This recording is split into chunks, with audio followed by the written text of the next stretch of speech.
So with my poster, I wanted to kind of create something that was mysterious, and I wanted the character to be mysterious as well. I didn't want to give away anything at all really.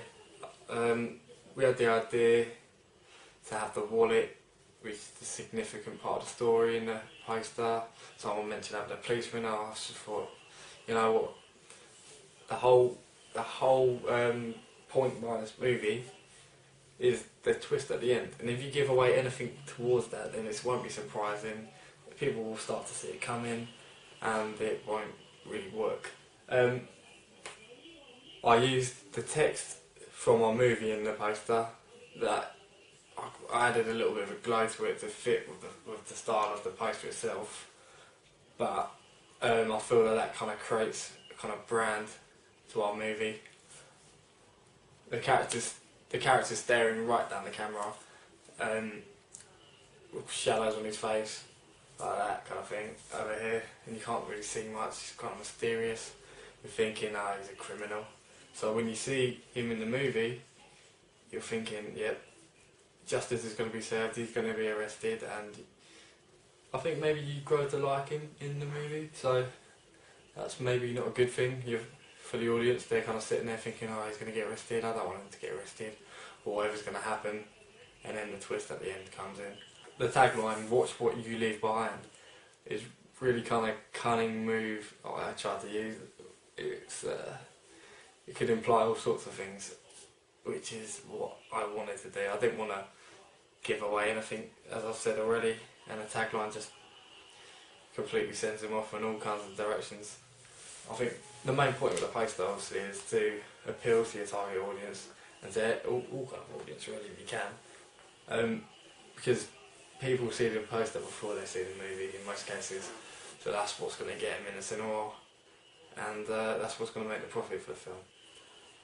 From my feedback, I found that people liked the poster that I'm talking about now, the black and the blue poster, which is the one I think I'm going to go with.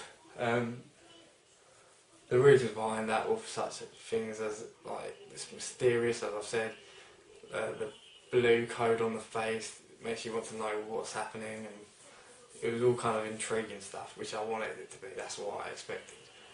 I didn't want it to be like, oh, that looks pretty, or that's kind of cool. I wanted them to think, oh, that looks interesting, or what's this all about?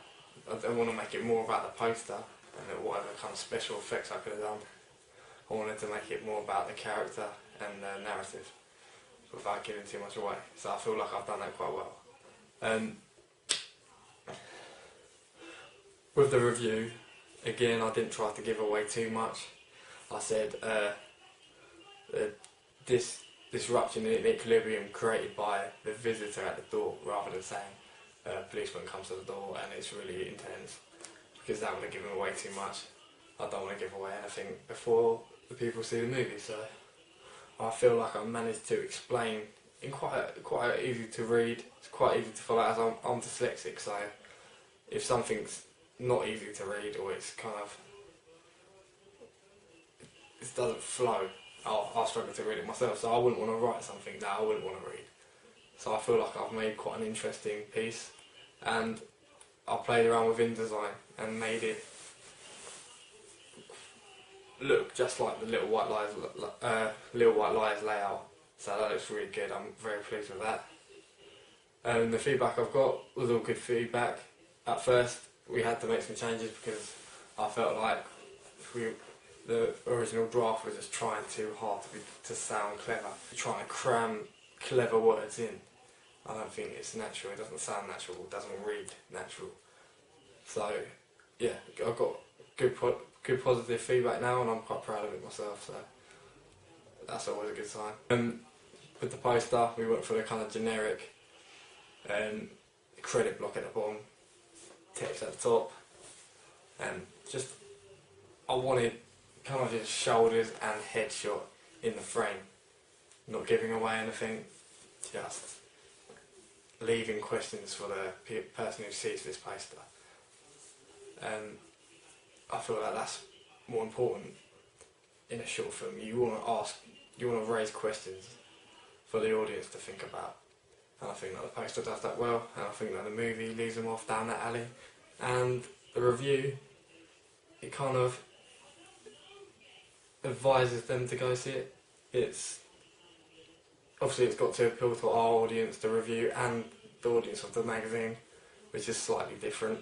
I feel like I've been able to achieve that through my writing and obviously the layout, which we used from the magazine itself. I feel as if the products work as a group.